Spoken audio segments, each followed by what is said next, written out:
Hello दोस्तों, welcome to my channel. तो friends, आज के वीडियो में हम बात करने वाले हैं पैलेस्टीन और इज़राइल के कॉन्फ्लिक्ट के बारे में। जानेंगे कि इनकी वॉर क्यों हो रही है और कौन सही है कौन गलत है। तो चलिए स्टार्ट करते हैं। तो फ्रेंड्स, सबसे पहले मैं आपको बताऊंगी कि जो लोग बिना सोचे समझे पैलेस्टीन का झंडा उठाए घूमते हैं, अपनी बायो में लिखते हैं फ्री पैलेस्टीन, उनसे मेरा एक क्वेश्चन है कि क्या तुम्हें असली सच पता भी है, या तुम सिर्फ अपने आसपास के लोगों को देख रहे हो, या सिर्फ ये देख रहे हो कि हाँ ये हमारी कम्युनिटी के हैं या मुस्लिम हैं तो हमें सपोर्ट करना है, लेकिन आपको कुछ नहीं पता। Trust me, you need to know the truth. ये बस भीड़ चाल में अपनी अकल आप लोग कहाँ दे आए हो। तो आज की वीडियो में हम इसी हार्श ट्रुथ को जानेंगे। देखिए, इज़राइल और पैलेस्टीन की जब भी बात आती है, सबसे पहले हम इसकी शुरुआत के इतिहास की बात करेंगे। लेट 1800s की बात करेंगे। ज्यूज़ यानी कि यहूदी लोग जो है, जो यूरोप में परसेक्यूशन का मतलब होता है अत्याचार फेस कर रहे थे, एक जियोनिस्ट मूवमेंट चलाते हैं। उनका क्या एम था कि एक अपना इंडिपेंडेंट जूइश कंट्री बनाना। जो पैलेस्टीन एरिया है उस टाइम ऑटोमन एम्पायर के कंट्रोल में था। आज का इज़राइल, वेस्ट बैंक, गाज़ा सब उसमें आता था।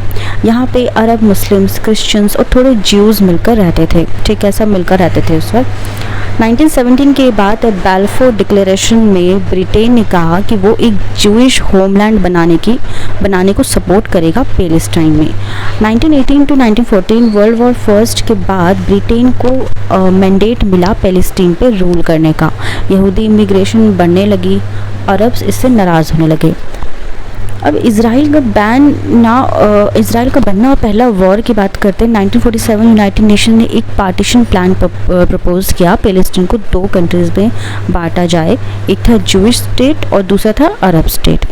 14 मई 1948 में इज़राइल ऑफिशियली बन गया। डेविड बेन गुरियन ने अनाउंस कर दिया कि अब इज़राइल जो है ऑफिशियली यहाँ पे बन चुका है। 1948 अरब इज़राइल वॉर। अगले दिन ही Arab countries Egypt, Jordan, Syria, Lebanon, Iraq ने इज़राइल पे हमला कर दिया। तो क्या रिजल्ट था? इज़राइल जीत गया और अपना एरिया एक्सपैंड कर दिया। गाज़ा स्ट्रिप इजिप्ट के पास गया, वेस्ट बैंक जॉर्डान के पास गया, पैलेस्टीनियन अरब रिफ्यूजीज बन गए। बाकी वॉर्स और कॉन्फ्लिक्ट की बात करते हैं। 1956 Suez crisis, Israel, Britain, France ने इजिप्ट पर अटैक कर दिया। 1967 सिक्स डे वॉर, इज़राइल ने इजिप्ट, सीरिया, जॉर्डान से लड़ाई करी और वो जीत भी गया। West Bank, Gaza strip, east Jerusalem, Golan Heights और सीनिया पेनिनसुला कैप्चर कर दिए। 1973 योम किपुर वॉर, इजिप्ट, सीरिया ने इज़राइल पे सरप्राइज़ अटैक किया। तो आप देख सकते हो यहाँ पे सरप्राइज अटैक हो गया था। इज़राइल ने काउंटर अटैक करके अपनी पोजीशन स्ट्रॉन्ग कर ली। 1987 टू 1993 फर्स्ट इंडिफाडा, यानी पैलेस्टीनियंस ने इजरायली रूल के अगेंस्ट मास अपराइजिंग शुरू की, स्टोन पेल्टिंग प्रोटेस्ट।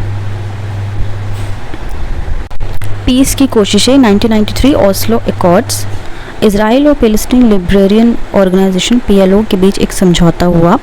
PLO ने इज़राइल को माना। ठीक है, इज़राइल ने वेस्ट बैंक और गाज़ा में कुछ एरिया पैलेस्टीनियंस को दिए, पैलेस्टीनियन अथॉरिटी बनी। ठीक है, 2000 सेकेंड इंडिफाडा, एक और अपराइजिंग जब इज़राइली PM एरियल शरोन ने जेरूसलम के एक डिस्प्यूटेड स्पॉट का विजिट किया, वायलेंस वहाँ पे भड़क गया। अब आता है हमास और गाज़ा का मुद्दा, ये ज़रूर आपको जाना है। 2006 हमास पैलेस्टीनियन इस्लामिक ग्रुप, इस ग्रुप ने गाज़ा स्ट्रिप में इलेक्शंस जीत लिए। 2007 हमास ने पूरा गाज़ा कंट्रोल में ले लिया। इज़राइल और इजिप्ट ने गाज़ा का ब्लॉकेड कर दिया ताकि हमास को वेपन सप्लाई ना मिले। तब से हमास और इज़राइल के बीच में छोटी बड़ी लड़ाइयाँ होती हैं, 2008 में, 12 में, 14 में और 2021 में। एक बात आपको जाननी चाहिए, हमास एक आतंकवादी संगठन है। ठीक है, तो पैलेस्टीन को सपोर्ट करने से पहले आपको 100 बार सोच लेना चाहिए, आप इनडायरेक्टली आतंकवाद को सपोर्ट कर रहे हैं। रिसेंट वॉर की बात करें तो 2023 में, 2023 से चल रहा है, 2024, 2025 अभी तक ये चल रहा है। 7 अक्टूबर 2023 अटैक। तो हमास ने एक बड़े और ब्रूटल अटैक किया इज़राइल के ऊपर। आप देख सकते हैं हमास ने शुरुआत करी थी। 1200 प्लस इज़राइली सिविलियंस इन्होंने मार दिए, बच्चे, वीमेन, सभी को। ये एक टेरर अटैक जैसा था। लोगों को घरों से निकाल कर मारना, रेप करना, किडनैपिंग करना, ये सभी चीज़ें हमास ने की। आपको ध्यान रखना है, हमास ने की। इज़राइल का रिएक्शन आया। बिकॉज ये बहुत ही ऑब्वियस सी बात है, कोई आपको मारेगा, अब आप गांधी वाली सोच वाले तो नहीं बन सकते ना कि एक चांटा मारा दूसरा भी दे दो। और ये सब बकवास बातें थी जो गांधी के बारे में बोली जाती थी कि बहुत वॉयलेंस जो है गांधी जी ने करवाए हैं। इसके फैक्ट्स भी है और ये मैं आपको अलग से एक वीडियो में बताऊंगी कि गांधी के बारे में भी एक ऐसे हार्श ट्रूथ है जो आप सभी को जानना चाहिए। तो अभी चलिए अब टॉपिक पर वापस आते हैं। तो जब हमास ने अटैक किया तब इजराइलियों ने जवाब दिया। तो कोई आपको मारेगा तो ऑब्वियस सी बात है आप भी उसे मारेंगे। इजराइल ने गाज़ा में फुल मिलिट्री ऑपरेशन स्टार्ट कर दिया। गाज़ा के अंदर air strikes, ground इन्वेशन, tunnel destruction शुरू हुआ। हमास के लीडर्स को मारने के लिए टारगेटेड स्ट्राइक्स हुई। कैजुअलिटीज़, गाज़ा में भी थाउजेंड्स लोग मरे। हमास फाइटर्स प्लस सिविलियंस जो हमास के एरियाज़ में थे। हमास सिविलियंस के बीच चुप कर लड़ाई करता है, इसलिए सिविलियन कैजुअलिटीज़ भी हुई। ह्यूमैनिटेरियन क्राइसिस, गाज़ा में इलेक्ट्रिसिटी, फूड, वाटर का क्राइसिस आ गया था। Israel allowed limited humanitarian add but demand थी कि हमास के पास न जाए। बहुत ही सही चीज़ इजराइल यहाँ पे कर रहा था कि ह्यूमैनिटेरियन चीज़ें जानी चाहिए, ठीक है, लोगों तक जाए, लेकिन हमास के पास नहीं जाए क्योंकि ये एक आतंकी संगठन है, ये सब आतंकी मचाना जानता है। तो इजराइल का टारगेट हमास को गाज़ा से टोटली ख़त्म करना है। ईरान बैक्ड ग्रुप्स हिजबुल्ला इन लेबनान भी बीच बीच में इजराइल पर अटैक्स करते रहे, ठीक है। सीज़ फायर्स की बात करते हैं, कई टेम्प्रेरी सीज़ फायर्स रुकावटें हुई ह्यूमैनिटेरियन एड के लिए, प्रिजनर्स एक्सचेंज के लिए, लेकिन फुल परमानेंट पीस नहीं हुआ अभी तक। इंटरनेशनल रिएक्शन की बात करते हैं, यूएस, यूके जैसे देश इजराइल के सपोर्ट में खुला सपोर्ट कर रहे हैं। कतर, टर्की जैसे देश हमास को इनडायरेक्टली सपोर्ट करते हैं। डायरेक्टली सामने नहीं आ रहे ये लोग, लेकिन इनडायरेक्टली। लेकिन हम सभी जानते हैं कतर, टर्की जैसे देश जो है इतने स्ट्रॉन्ग नहीं है जितने यूएस, यूके हैं। यूनाइटेड नेशंस बार बार सीज़ फायर की अपील करता है पर ग्राउंड पे ज़्यादा असर नहीं है।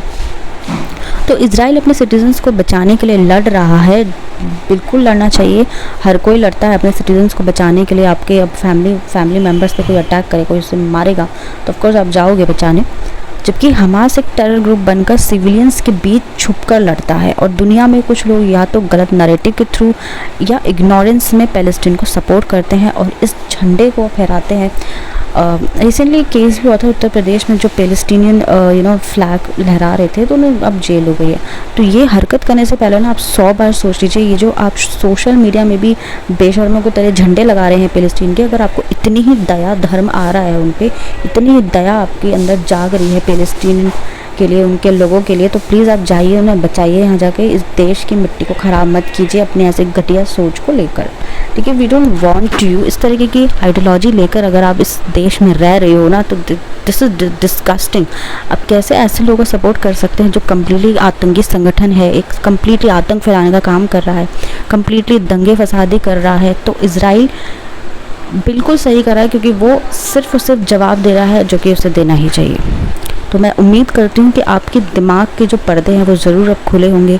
तो कुछ भी चीज़ करने से पहले, कुछ भी चीज़ लिखने से पहले 100 बार सोचिए, रिसर्च करो क्या चल रहा है, कहाँ के फैक्ट्स क्या है, कहाँ के फैक्ट्स क्या नहीं है, क्या सही है क्या नहीं, आपको पता होना चाहिए। जस्ट बिकॉज 2 बंदों ने ये कर दिया आपने भी वो कर दिया, ये चीज़ें मत करो। या जस्ट बिकॉज आपका धर्म भी वही है, उनका धर्म भी वही है तो सपोर्ट करना है, ये बिल्कुल गलत है।